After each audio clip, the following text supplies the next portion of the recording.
Good morning. I am so pleased to have Judy Gibbons here. She is going to be our Friday fuel for the weekend on this rainy, rainy day. But she did a really interesting thing for us. She has put together a video about her branding. So I'm going to let Judy tell about how you created the video, and then we're going to play the video. So Judy, you're up. Thank you. Well, I'm so happy to be here, and I just threw this together on Canva. If you're not using Canva, I really highly suggest it. You can get the free or paid version, and I taught myself, and again, I just kind of threw it together to get some ideas for us to talk about.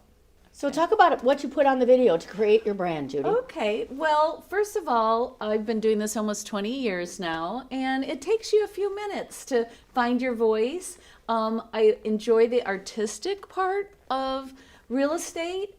I like the visual, and my clients really appreciate it. I also like telling stories. I'm all about stories and doing some interesting outside of the box thinking. And being a human first and a realtor second. And my tagline is to celebrate everything. So people want to know who you are, and that's part of it. 20 years. What have you seen the differences in 20 years, Judy? Talk about the differences. Well, I have a few more wrinkles. All of us. Every one of us, yes.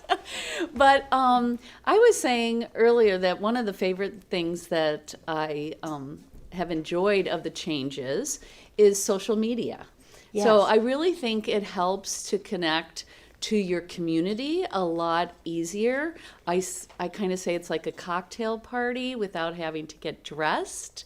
And I can show the story of success. I can also show humanism. I can show problems. You know, it's like a third, and a third, right? Like your business, your family, and like an interest you have. So mine is food or travel. And so people get to know me, or they think they know me.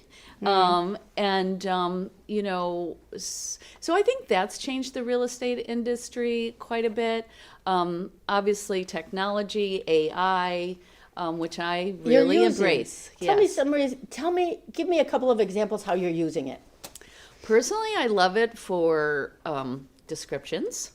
And, you know, I also like writing. So this isn't like something like, I know a lot of realtors are like, oh my God, I hate, you know. Yeah. But it could be a day and a half of time working on descripting, especially if it's a little tiny, cute and adorable house where there's not a lot to say. Where it's cute and adorable and now you're done. And then I'm done. I'm done. like, you know, it needs to be updated. But, you know, again, a little creative side here is, you know, making it telling a story.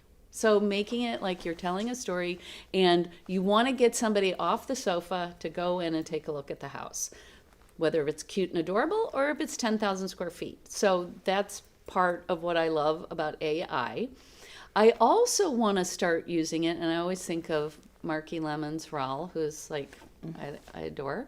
And so I want to do an avatar because I see the future, and the future is I don't want to have to put makeup on every day to do a video. So I want to like create an avatar. They're not avatars though. What you are talking about creating, it's called a deep fake.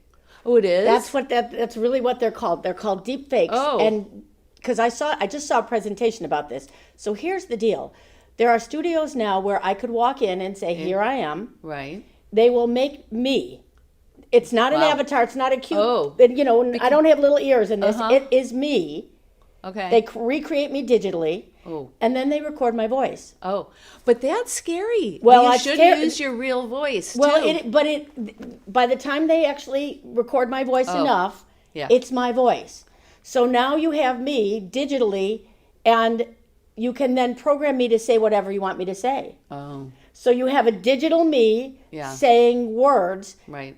It's terrifying. I think it's absolutely terrifying, but that's what they're called, deep fakes. I would at that point, my digital, an avatar is usually cute, you know, has something darling. No, this is me only, and here was the really scary part about it. It didn't even cost a ton of money to do it. I don't know. I'm already freaked out with phone calls where people go, hello, hello, and you go, hello, hello. And I used to answer my phone, hello, this is Judy. And now they're recording your voice and they're using it in bad, evil ways. Yes. So again, it's unfortunate if I don't know the number, you're going to have to leave a message. Yeah, I don't answer and anymore. I'll call you back. And that's a sad thing. But I love AI. I think, again, everything in moderation, nothing to excess. And, you have to be careful and you have to make sure that, you check, you don't say anything with steering or, about, you want to keep it all above board when you're doing your descriptions. Talking about the neighborhood and or that's talking the about one schools. thing AI, you have to keep, thing is you have to keep rereading them because while you think they have the rules down, they may not. So one has to kind of be very careful to edit a little bit. Right. You have to edit and make sure it's your voice. I talk a lot about that in branding, being authentic. You have to, you can't be this fake imaginary person. I'm telling you. Because that's a really hard thing to keep up. Like, if you want to go to the grocery store and, people are like, what do you mean you? Yeah. You know what I mean? I saw you and you looked beautiful and Yes, there you and are. now, oh, What's the matter? Yeah. Was that your high school photo that I just saw? Yeah. Well, I think there are so many interesting ways AI is going to come into play in the real estate industry. It's already. Yeah. Way more than I think the average realtor realizes how much it's already Right. in the world. Right. How much in the world. But I think more and more people are going to start to rely on that. And the people who say, well, I'm never going to use that. Well, good luck to you. Well, that's the same thing with, being around 20 years. There's plenty of people I run into, realtors that I've known for 20 years that, never got into social media or never knew how to upload their listings or, things where it's like, you have to challenge yourself sometimes. You have to keep pushing yourself because what are you doing then? You're just existing and, got to kind of change with the times and I don't know. I just always want to keep learning. Now, I do draw the line at home with the TV clickers because I don't need to know that. That is not going to, now you can talk into it. See, I waited long enough. Yeah. I don't have to know how to turn them on. And I don't watch TV that much. Creating a brand. I think you've done a really good job of creating a brand. Thank you. How long ago did you decide to create a brand? Well, I think it kind of started, when you first start, you're just like, this brand new world kind of thing, what's going on? And, depending on what company you're working for at the time, they have their brand. And they really kind of don't want you to have your own brand. I think that's one of the biggest changes that I've seen in the last 20 years. Yeah. It started when people started to create teams. Teams are only about 20 years old, I would say. Yeah. Probably 15. Maybe less, yeah. Maybe 15. But once people started to have teams, all of a sudden the companies had more issues with the branding, with holding the brand. Right. Yes. And legally, we had that big change a couple of years ago and what you could call yourself and all that. Yeah. But I think it's kind of like a whole package, like you're a package. And when I talking about, a third, like your life, your family, your business, that slowly, is going to come and it kind of becomes its own thing, it's bigger than life kind of. Mm-hmm. When I started out, I wasn't, selling $1 million houses, and sometimes I'm still not selling $1 million houses. But when I got my first listing that was like $2 million, I jumped from 600 to 2, but it was from sending postcards of proof of success where I had sold like a farmhouse, but this $2 million house was a farmhouse, and he felt that, and the brand I'm with now is global, and Sotheby's International Realty is known for higher end listings. So he kind of understood it, which is unusual sometimes for the consumer to really see. And from there, it really, and then posting and talking and telling the story. And the house was a super cool house. And he was a amateur songwriter. So I made him write a song about his house. Okay. And got him on WGN radio. Like, it was great. It was one of my favorites. And like, he wrote the song and then he didn't there was this adorable swing in front of his house. The house was like from the early 1800s. So it was just a story within itself. So I took advantage of that. And, you look at, sometimes Costco has a loss leader. Yes. Sometimes you have to take that. But that really kind of cemented, I feel, my branding and my brand. And now I say, sometimes people can get confused and think that's all I sell. I was going to ask you about that because I've heard that before. Yeah. When people are showcasing the high-end stuff, right, they don't realize that they will sell the condo for $150,000 too. Yeah, to first-time home buyers. And so I actually use that when I've got a cute little house. I say, I sell cute and adorable too. I love that. Yeah. Yes. So I never want people to think that I'm not approachable, or the brand is not approachable. Because sometimes it's like, oh, but your company only sells really expensive houses. No, that's not true. Luxury is not just a price point. It's a level of service. Yes, I would agree. Yeah. So whatever it is, it's cute and adorable. But I'm going to market your home just the same way as, a $3 million house. I'm going to do the same. I'm going to go through the same steps. I might not be calling cranes on it and telling feature this, but I'm going to give it all the love, all the, storytelling that goes with it, and, market it to the best of my ability. As I've talked to new agents, they'll say, I'd like to be in the luxury market, but I don't think I could sell a $2 million, a $1 million house or a $2 million house. And I keep saying to them, stop. The issue that you don't realize is if you are selling a $150,000 house versus a $1.5 million house, when you have trouble from contract to closing, the $150,000 house, no one has any money to fix that. The $1.5 million people, they have money to fix it. It's more likely to close. That's why you want that. I mean, you want the $150,000 house, but stop being afraid. Right. Because the steps are, I love what you said, the steps are exactly the same, whether you're selling a little condo or you're selling a house. Right. You don't call cranes. Okay, you don't call cranes. Yeah. But, you still have lovely pictures taken. You still market it. All of those same things. Professional photos, like never, ever, and have I turned down a list where it was impossible to get a good shot? Everything needed to be updated. Like no amount of virtual staging was gonna, and then I literally, that's when I have to say, you know what? I have a great agent for you. Like I have somebody else, because I know all the agents too. Like this, being the past board president here, to, working on Illinois Realtors, to Women's Council president of Chicago. That's another thing, like create relationships with people in our industry, and you'll see, because you're going to be working alongside them longer than you are your current client.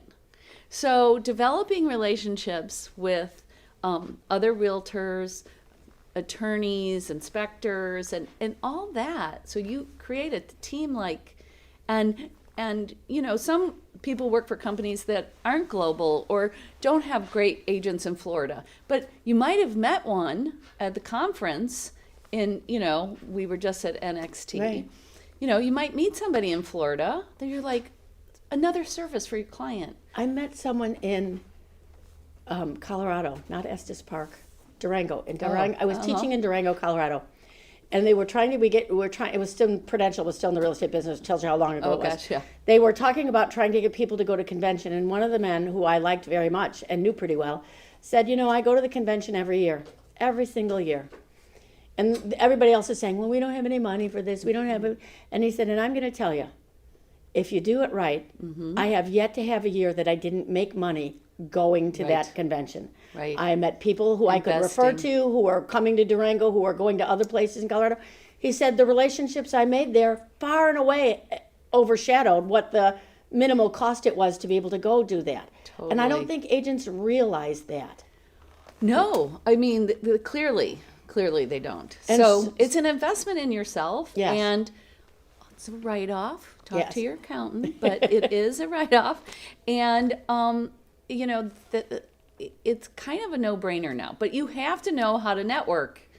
And I'm a better, like, I mean, now for Sotheby's, we have, you know, these, they call them global networking events. So many people. And I'm like, ugh. But what I do is I'll call somebody from a feeder market like Nashville, and I'll be like, let's have breakfast. Can we schedule a breakfast? And do you have a couple other people that you'd like to join us? And I mean, I've become great friends with the gal in Nashville, and I've given her a couple referrals. And she says she looks at her business now, and she's like, it's like 75% of her business is referral. And believe me, I'm all about making money while you sleep. That is Because I used to call it money in the mail. You want that money in the mail. Oh my gosh. Yes. I'm like, 2 years ago, I referred a client from here to a new build in Sarasota. And I'm like, oh, wait, I know I got a little down payment on my commission, but I'm like, wait, am I getting another check? Look at that. Oh, Christmas is around the corner. Money in the mail. Yeah. I love that money in the mail. Yes. Yeah. And I mean, and it's great to help them. I mean, now I'm licensed in Florida, so I'm like, oh, well, when you're ready to sell. Yeah, really. Sotheby's, I'm sure, has an office in. Oh, yeah. Yeah. Yeah. I'm trying to think of in Sarasota, because we've been in Sarasota. A Oh, lot. yeah. Is there a Sotheby's? Yeah, it's Premier. It's Premier. Okay. Yeah, it's a lovely place. I was just looking at something I saw somewhere in Sarasota. It came up, and it's a new build, and they start at $3.5 million. Oh, yeah. Yes, Yeah. and it's a condo. It's not a. No, it's not a single family. It's a condo. Right.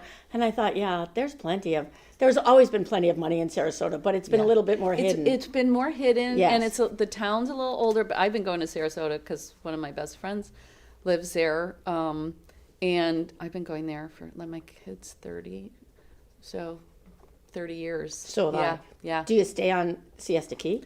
Well, I don't stay on Siesta Key, but I'm there a lot. I like the shopping. Well, and so have you eaten at the Columbia? Yes. Tell me that you have done that, yes. of course. Yes. One of our Yes. favorite treats when we go down Oh, there. it's so fun. It's so fun. Yeah. You also talk a little bit, and you've used this word a lot when just talking about telling stories. Yeah. Talk a little bit, because I'm a big Yeah. story girl myself. Yeah. Talk about stories, telling why that's important to your brand. Right. Oh, it's so important. I think that you kind of grow up. My dad was a storyteller, like Red Logue, big storyteller. So I think I got the gift of gab from him. But, you know, a lot of times realtors are like, me, and, you know, you go on a listing point, me, instead of asking, tell me about you, like, and so once you get the little nuggets about them, right, then you have to kind of insert that into your story. So when you're telling the story of your brand, you find out like, oh, well, my kids were hockey, this is the place they'd hang out, the hockey team. Mm-hmm. So I'm like, oh, well, see, you know, people are going to want to know that when I show your house, because I'm going to accompany the showing, and like everyone can visualize a bunch of high school kids, you know, playing, you know, pool or the basketball hoop or the this. Mm-hmm. And then all of a sudden, you know, how they talk about, I don't even know the proper term, but, you know, when people's eyes kind of go back into their head, they're dreaming, they're Yes. visualizing. It's like, it's one of the signs in Yes. sales, right? Mm-hmm. I don't even know, you know, what it's called.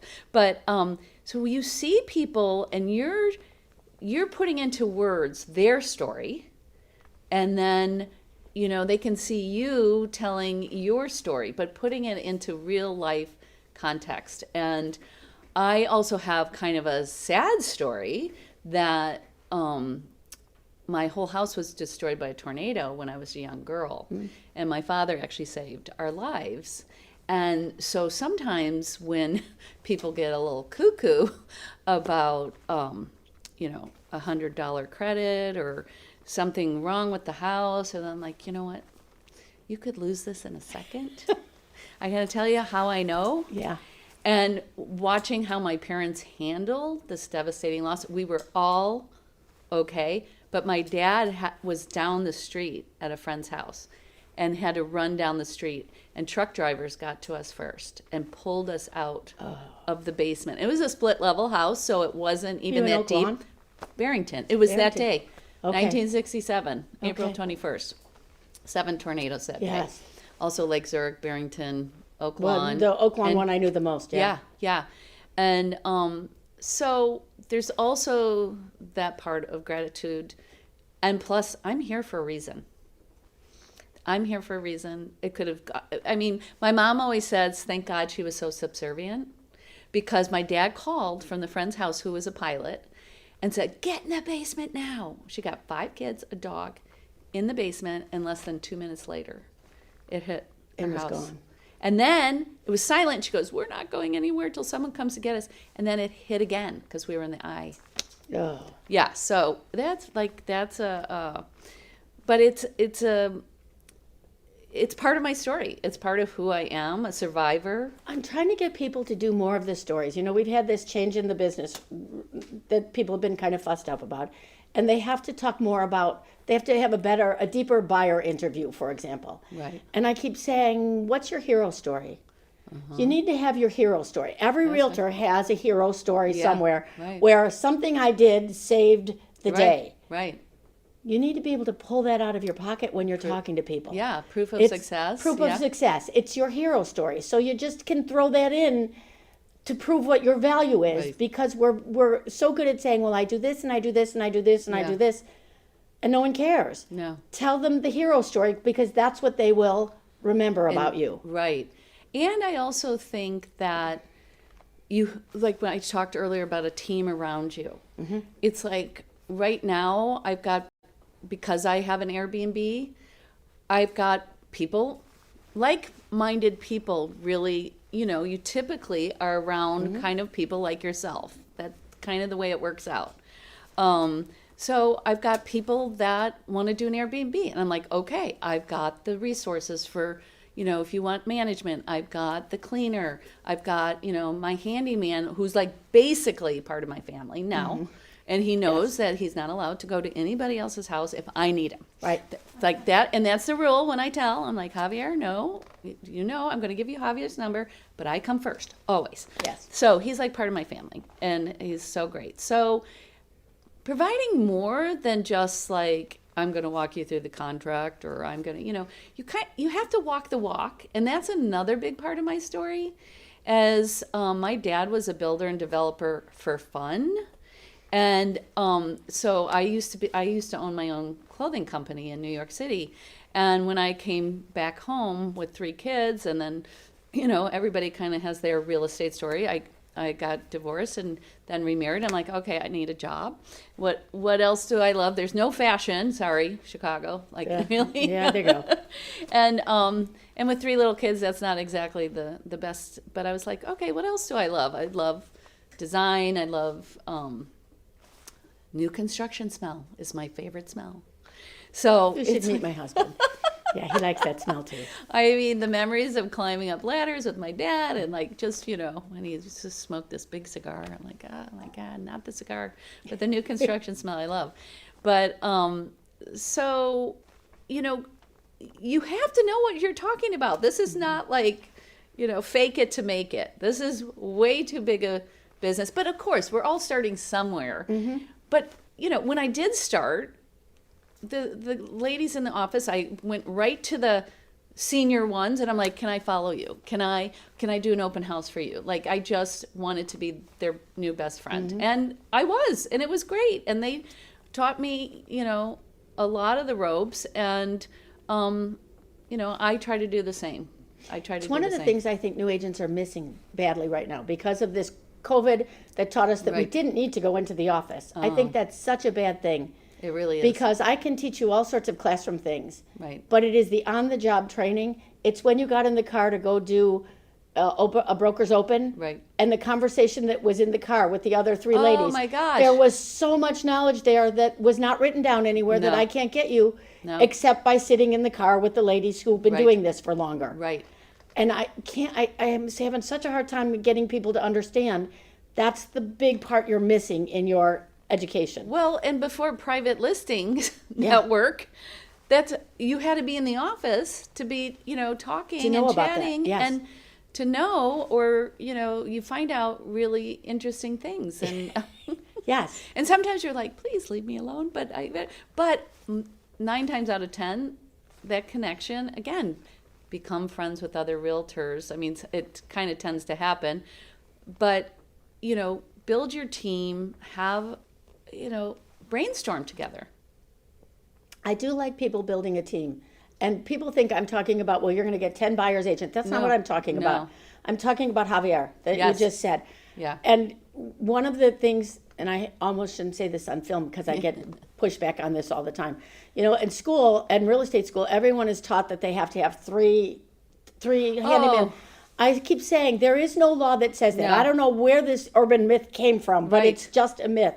I want one guy who I give a lot of business to, so that when I call him Sunday night and say, at 10 o'clock Sunday night, I need something tomorrow morning at 6. Right. They go, well, that's terrible, and I don't want to, and fine, I'll be there. Yeah. That's the person you want. And you don't get it when you spread your business all over everywhere. You No. get it when you build these relationships with your vendors that you use and these team people that you use as well. It's hard to get people over this. You have to keep recommend. Here's the logic. I have to recommend 3 because then they pick them. I said, well, what if they pick B and B is a big loser?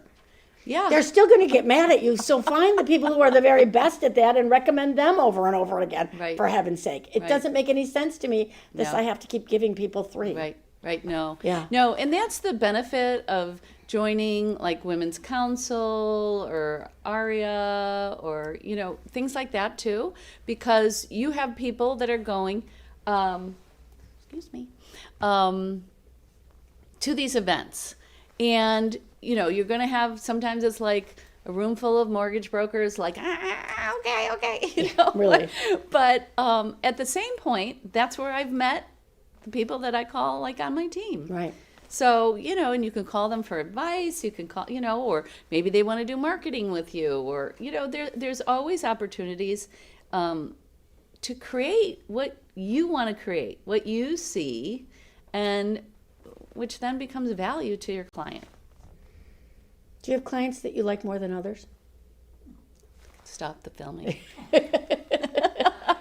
No, there's certain ones that move out of state and you're like, okay, there's, there's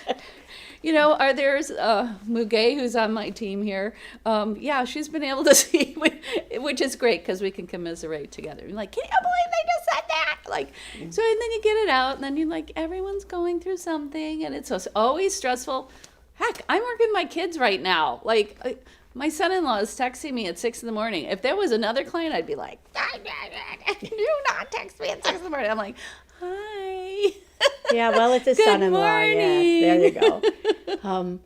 I always think it's interesting to be working with different kinds of clients, and that it seems like some are attracted to some people and some are not. So sometimes it depends on the vibes I'm giving or you're giving. Right. You get the clients that you deserve. Sometimes you don't deserve them. Sometimes you don't. But a lot of times you get the clients that like you and want to hang with you. I'm always surprised I will run into, and I don't hear this from men as much, but I hear it from the older women who've been in the business 30 years. Yeah. And they'll say, oh, I can't come this afternoon because I'm going to go play cards with so-and-so. And I always ask, and how did you meet so-and-so? Mm-hmm. It was one of my clients. I sold them a house 30 years ago. Yep. And that's one of the things I think is missing today, too. Oh, my gosh. Is this it's connection. It's connections. And I'm going to stay connected with these people. I'm going to maintain that relationship over time. I don't see it as much with some of the younger realtors. Well, because they're transactional. They're more transactional. They're not relationship driven. And that's the only way I survive.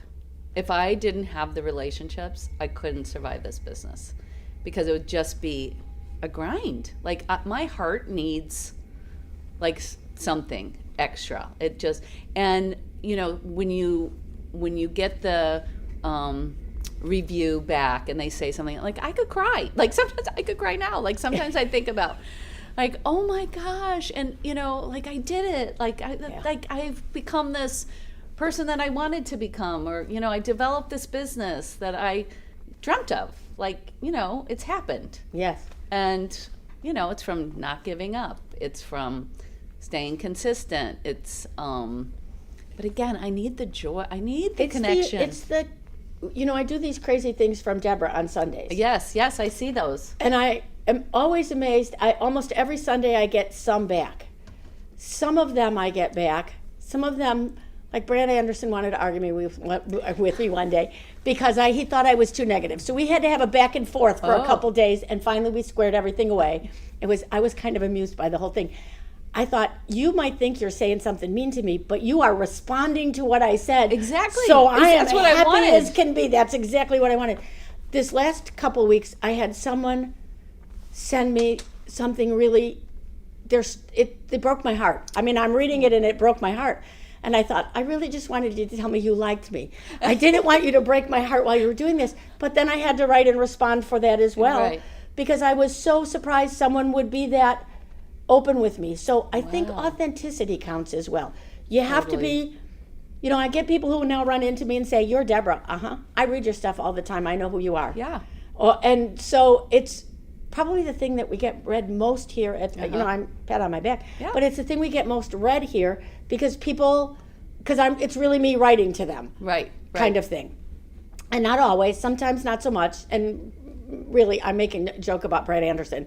But, but again, I didn't mind because Totally. you said something back to me. That's better than silence. Silence is the one I don't like at all. Right. So I think that Or the unsubscribe. or the unsubscribe. I don't think Michael Gadzik lets me ever see the unsubscribes.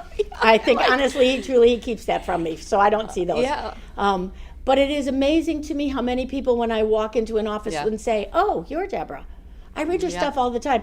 Or the one that really warms my heart, a managing broker who says, "I used your from Deborah to do my office meeting this week." Nice. Yes. You're just warming my heart. I'll just go home and write 3 more now. Kind of thing. But I think it's the authenticity that comes through. Yeah. And the part of being, like the mayor of your town, so you're the mayor here. Sorry, Jeff, but you're the mayor.